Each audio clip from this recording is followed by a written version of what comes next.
நல்லதே நடக்கும். ஓம் நம சிவாயும். எல்லாம் அல்ல ஸ்ரீ பாராகியம்மன் திருவடி சரணம்.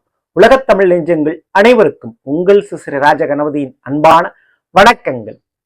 இன்றைய பதிவில் கல்லும் காசாக மாறும், பாசமும் பணமாக மாறும், காரிய வீரியம் 4 விஷயத்தில் உச்சம் தரும். 2025 புத்தாண்டில் மேச ராசியில் பிறந்த உங்களுக்கு தான் இந்த மாதிரியான ஒரு பலன் நடக்க போகுது, கிடைக்க போகுது. அதை பற்றி இன்றைய பதிவில் டீட்டெயிலா விரிவா விளக்கமா பார்க்க போறோம். ஸோ பதிவு ஃபுல்லா பாருங்க. மேலும் நம்ம சேனல்ல ஏற்கனவே மேச ராசியில் பிறந்த உங்களுக்கு சனிவனுடைய வக்ர நிவர்த்தி பலன்கள் பதிவிட்டாச்சு. பார்க்காதவங்க சேனல் போய் பாருங்க, கண்டிப்பா உங்களுக்கு யூஸ்ஃபுல்லா இருக்கும். மறக்காம நம்ம சேனலை சப்ஸ்கிரைப் பண்ணிக்கங்க. கூடவே தர பெல் ஐக்கான பிரஸ் பண்ணிட்டு பக்கத்துல ஒரு ஆல் அண்ட் ராசி தவறாம செலக்ட் பண்ணி வச்சுங்க. அப்புறம் தான் நான் பதிவிடக்கூடிய அடுத்தடுத்த பதிவுகள் உங்களுக்கு உடனுக்குடன் நோட்டிபிகேஷனாக வந்து சேரும். மேச ராசியில் பிறந்த நண்பர்களே, 2025 வருடத்துடைய புத்தாண்டு பிறக்க போகிறது. உங்களுக்கு எப்படிங்க இருக்கும்?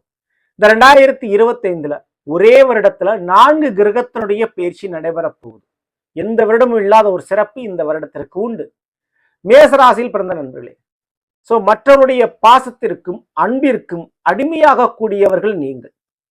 மற்றவரிடம் வேஷம் போட்டு நடிக்க தெரியாதவர்கள் நீங்கள். சோ அதனாலேயே பல இடங்கள்ல நீங்க தான் பலிகடா ஆகுறீங்க. சரிங்களா? சரி, அப்படிப்பட்ட உங்களுக்கு காலமும் கிரகங்களும் கடவுளும் தான் துணையாக நிற்க வேண்டும். சார், 2025 அப்படி கிரகங்கள் உங்களுக்கு துணையாக நிற்கிறதா? முதல்ல இந்த 2025 உங்களுடைய மேச ராசிக்கு 6ஆம் வீடு கன்னி, 6ல் இருக்கக்கூடிய கேது இடப்பெயர்ச்சி அடைந்து 5ஆம் வீடான சிம்மத்துக்கு வர்றார். அதே நேரத்துல ராகுவோனுடைய பயிற்சி நடக்குது. ஸோ ராகு எது பயிற்சி ஒரே போலதான் நடக்கும். உங்களுடைய மேஷத்திற்கு 12ல் இருந்த ராகு அப்படியே இடப்பெயர்ச்சி அடைஞ்சு 11ஆம் வீடான கும்பத்துக்கு இடம் மாறுறார். ஸோ 11ல் ராகுவும் 5ல் கேதுவும் இடம் மாறுறாங்க. ஸோ இந்த நிலைப்பாடுகள்ல 12ஆம் வீட்டை விட்டு ராகுபான் விலகுவதால் வீட்டு பிரச்சனை, சொத்து பிரச்சனை ஒரு முடிவுக்கு வரும். மாமியார் வீட்டு பிரச்சனை நீங்கும்.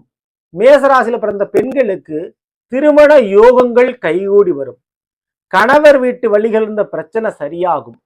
கணவருடைய உடல்நிலை மேம்பாடு அடையும். இதுல முதல்ல நன்மை உண்டு. ஸோ இந்த காரியங்களில் எல்லாம் வீரியம், அதாவது வெற்றி பெறுவது நிச்சயம். அதுதான் மாற்றுக்கருத்து. இரண்டாவது, இந்த 6ஆம் வீடான கன்னியை விட்டு 5ஆம் வீட்டுக்கு வர்றார் இல்லையா கேது. 5ஆம் வீடு அப்படின்றது குழந்தை பாக்கியத்தை குறிக்கும். அப்போ பிள்ளைகள் விஷயத்துல கொஞ்சம் கஷ்டங்கள் ஏற்பட வாய்ப்புண்டு. ஆனா அதே நேரத்துல உங்க பிள்ளைங்க தவறான வழிக்கு போயிருந்தா அல்லது உங்களை விட்டு பிரிந்து சென்றிருந்தா, உங்களுடைய பேச்சை கேட்காம இருந்தா, அப்படிப்பட்ட பிள்ளைங்க உங்களுடைய பேச்சை கேட்பாங்க. சோ பாசமானது பணமாக மாறும் சொன்ன இல்லையா, அந்த மாதிரி உங்களுடைய பிள்ளைகளுடைய வேலை தொழிலின் மூலமாக உங்களோட மீண்டும் வந்து சேருவதன் மூலமாக உங்க குடும்ப ரீதியாக இருக்கக்கூடிய கடன் பிரச்சனை, பணப்பிரச்சனை தீர்வதற்கு வாய்ப்புண்டு. அதே நேரத்தில் குடும்பத்துல தேவையில்லாத காதல் சமாச்சாரம், அந்த காதல் சமாச்சாரத்தால் ஏற்பட்ட பிரச்சனை, உறவுகள் ரீதியாக ஏற்பட்ட பிரிவு இப்போது சரியாகும். அதேபோல் கல்லும் காசு பணமாக மாறும்னு சொன்னேன். இந்த 5ஆம் வீடு என்பது அதிர்ஷ்டத்தை குறிப்பது. அதன் ரீதியாக விவசாய துறையில் இருக்கக்கூடியவங்களுக்கு, மருத்துவ துறையில் இருக்கக்கூடியவங்களுக்கு, வெளிநாடு வாழ்க்கையில் இருக்கக்கூடியவங்களுக்கு மிகுந்த யோக பணம் கண்டிப்பான முறையில் கிடைக்கும். அதேபோல் அரசாங்க வழிகளில் ஒரு லோன் பிரச்சனைனா அந்த கடன் பிரச்சனை முடியும். அரசாங்க வழியில ஒரு கோர்ட்டு கேஸ் பிரச்சனைனா அது முடியும். தந்தை வழி உறவுகளால், தந்தையால் ஏதாவது பிரச்சனைகள் ஏற்பட்டு இருப்பின் அந்த பிரச்சனை நிலைப்பாடுகள் மாறும். முக்கியமா மருத்துவ செலவு குறையும். ஸோ இப்படிப்பட்ட நன்மையும் உங்களுக்கு நடக்க போது. சில பேர்த்துக்கு அரசாங்க வேலை, பொதுப்பணித்துறை, கலெக்டர் ஆஃபீஸ்ல வேலை, விஓ அலுவலகத்துல வேலை மற்றும் இந்த ஆர்டிஓ ஆபீஸ், பத்திர அலுவலகங்கள்ல எழுத்துப்பூர்வமாக செய்யக்கூடிய வேலை வாய்ப்புகள் கிடைக்கும். இதுக்கு வாய்ப்புண்டு. இன்னொரு பக்கம் குரு பகவான் உங்களுடைய மேஷத்திற்கு 2ஆம் வீடான ரிஷபத்தில் இருந்த குரு பகவான் தனக்காரகன் 2ல தனத்துல இருக்கும்போது பணவரவுக்கு தடை இருக்காது. ஆனா அந்த குரு பகவான் 2020 பயிற்சி அடைஞ்சு 3ஆம் வீடான மிதுனத்துக்கு போயிடுறார். அப்போ கூட பிறந்த சகோதர சகோதரிகளுக்கு நன்மைகள் நடைபெறக்கூடிய ஒரு காலகட்டம். ஆனா அதே நேரத்துல குடும்பஸ்தானத்தை விட்டு விலகி போறார் இல்லையா, அப்போ குடும்ப ரீதியான உறவுகள் மாற்றம். அப்போ உங்க கூட பிறந்த சகோதர சகோதரிகள் திருமணம் முடிச்சோ அல்லது வேறு வேலை நிமித்தமாகவோ உங்களை விட்டு பிரிந்து போக வாய்ப்பு உண்டு. அதே போல அரசாங்க வேலைக்கு முயற்சி பண்றவங்களுக்கு அந்த முயற்சியில ஒரு வெற்றி வாகை சூடக்கூடிய ஒரு காலகட்டம். அப்போ மூன்றாவதா நான் சொல்லக்கூடியது அரசாங்க வேலை, மத்திய அரசாங்க பணி மற்றும் நிரந்தரமான ஒரு வேலையில் வெற்றி வாகை கிடைக்கும். இந்த 2025 அந்த வேலை நிரந்தரமாகக்கூடிய வாய்ப்பு உண்டு.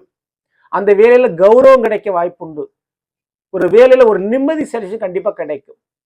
அதே போல 2 வீலர் வண்டி வாகனம் வாங்குறதுக்கு யோகங்கள் இருக்குங்க. இதற்கு அடுத்தபடியா சனியோனுடைய பயிற்சி ரொம்ப ரொம்ப முக்கியமானது. மேசராசியான உங்களுக்கு 11ஆம் வீடான கும்பத்தில் இருந்த சனிவான் பயிற்சி அடைந்து 12ஆம் வீடான மீனத்துக்கு வர்றாரு. 7 சனியினுடைய அடிப்படை காலகட்டம். ஸோ பாத சனியாக விரை சனியாக அவர் தொடங்க ஆரம்பிக்கிறார். அப்போ இந்த ஒரு காலகட்டத்தில் சொத்துக்கள் சேரக்கூடிய யோகம் உண்டு. கடன் பெற்றாவது சொந்த வீடோ சொந்த நிலமோ வாங்குவீர்கள். சொத்துக்களை உருவாக்கக்கூடிய ஒரு காலகட்ட நிர்பந்தம் ஏற்படும். விரைச்சனி அப்ப செலவு கொஞ்சம் அதிகப்படுத்துவார். ஆனா அதை நீங்க அசையாத சொத்துக்களாக வாங்கி போட்டால் உங்களுக்கு அது லாபம். ஸோ இது 4வது விஷயம். கண்டிப்பா வீடு வாங்கணும் அல்லது வீட்டை மாற்றணும், வீட்டில் ஆல்ட்ரேஷன் பண்ணணும் போன்ற நிறைய செலவு கொஞ்சம் அதிகப்படுத்துவார். ஆனா அதை நீங்க சொத்தாக மாற்றினால் உங்களுக்கு நல்லது. இந்த நேரத்தில் தேவையில்லாத அரசியல் செல்வாக்கு அல்லது தேவையில்லாத வேற பிசினஸ்ல ஒரு முதலீடு பண்றது மற்றும் அடிக்கடி தேவையில்லாத பயணங்கள் இதெல்லாம் தவிர்க்கிறது உங்களுக்கு ரொம்ப ரொம்ப நல்லது. இதை மட்டும் கொஞ்சம் பார்த்துக்கணும். ஆனா புதையல், இந்த லாட்டரி டிக்கெட், பூர்வீக சொத்துக்கள் கைக்கு வருவது, வரவேண்டிய இன்சூரன்ஸ் பணம் அல்லது பிஎஃப் பணம் அல்லது ஒரு கம்பெனியில உங்களுக்கு வர வேண்டிய ஷேர் பங்கு, இப்படி ஏதேனும் ஒரு ரீதியாக பண வரவு உங்களுக்கு வர வேண்டியது இருக்குது. ரொம்ப வருஷமா அதை எதிர்பார்த்துட்டு இருக்கீங்க, ரொம்ப நாளா அதை எதிர்பார்த்துட்டீங்கன்னா அப்படிப்பட்ட பண வரவு உங்க கைக்கு வந்தே தீரும். ஸோ அதுக்கு யோகம் உண்டு. கிரானைட்டு, கல்குவாரி மற்றும் கட்டுமான சிவில் சம்பந்தமான டிபார்ட்மெண்ட்கள், மெக்கானிக்கல் சம்பந்தமான டிபார்ட்மெண்ட் பார்க்கக்கூடியவங்களுக்கு நல்ல ஒரு யோகமான ஒரு லாபகரமான ஒரு காலகட்டம் வருடம் இந்த 2025. லாபத்தை அள்ளித்தரும் வருடமாக இது இருக்கும். ஆனா அந்த லாபம் அப்படியே இன்னொரு தொழிலையோ இன்னொரு சொத்துலையோ முதலீடாக மாற்றுவது உங்களுக்கு நல்லது. ஏன்னா விரேசனி சரிங்களா, 11க்குரியும் 12ல வரும்போது லாபம் வரும். அந்த லாபம் அப்படியே இன்னொரு முதலீடாக மாறும். ஆனா அது ஒரு வகையில் உங்களுக்கு நல்லதுதான், நீங்க முதலீடு பண்ணிடலாம். இந்த 2025 பொறுத்தவரை உங்களுக்கு நல்லது கெட்டது என கலந்துதான் நடக்க போகுது. இதுல உங்களுடைய உடல் ரீதியான பிரச்சனை சரியாகும், திருமண வாழ்க்கை நல்லபடியா முடியும், வாழ்க்கை துணை வழியில் வருமானம் கிடைக்கும், தொழில் விஷயத்துல ஒரு மாற்றங்கள் ஏற்படும். இந்த 4 விஷயத்துல நிச்சயமான முறையில் நன்மைகள் உண்டு. இந்த 2025 மேசராசியில் பிறந்த நீங்க 7 சனியுடைய ஆரம்ப காலகட்டத்தில் இருப்பதால் சனிவனுடைய வழிபாடுகளை தவறாம பண்ணுங்க. அதே போல பாத யாத்திரை அல்லது மலையேறி சென்று சிவ வழிபாடோ முருகனுடைய வழிபாடோ செய்வது உங்களுக்கு ரொம்ப ரொம்ப நல்லது. சரிங்களா, முன்னோர்கள் பெரியோருடைய கால்வழி பிரச்சனைகள் இருக்கக்கூடிய வீட்டினுடைய பெரியோருடைய திருப்பாதங்களை அமுக்கி விட்டு கொஞ்சம் அவங்களுக்கு உடல் ரீதியான கைகரியங்களுக்கு நீங்கள் உதவி செய்யுங்கள். அது மிகப்பெரிய புண்ணியமாக உங்களுக்கு மாறும். சரிங்களா, மற்றபடி நீங்க பயப்படாம இருக்கலாம். ஸோ நல்லது. இன்றைய பதில் மேச ராசியில் பிறந்தவர்களுக்குரிய பலனை பற்றி பார்த்து நிச்சயமா உங்களுக்கு பயன்படுவதற்கு பிடிச்சிருந்த லைக் பண்ணும், மேலும் நண்பர்களுக்கும் உறவினர்களுக்கும் மறக்காமல் ஷேர் செய்யுங்கள். இதுவரை நம்மளுடைய சேனல் சப்ஸ்கிரைப் பண்ணாம இருக்கும், சப்ஸ்கிரைப் பண்ணீங்க. கூட தர பெல்லைக்கான பிரஸ் பண்ணிட்டு பக்கத்திலே ஒரு ஆல் ஆப்ஷன் தவறாம செலக்ட் பண்ணி வச்சுங்க.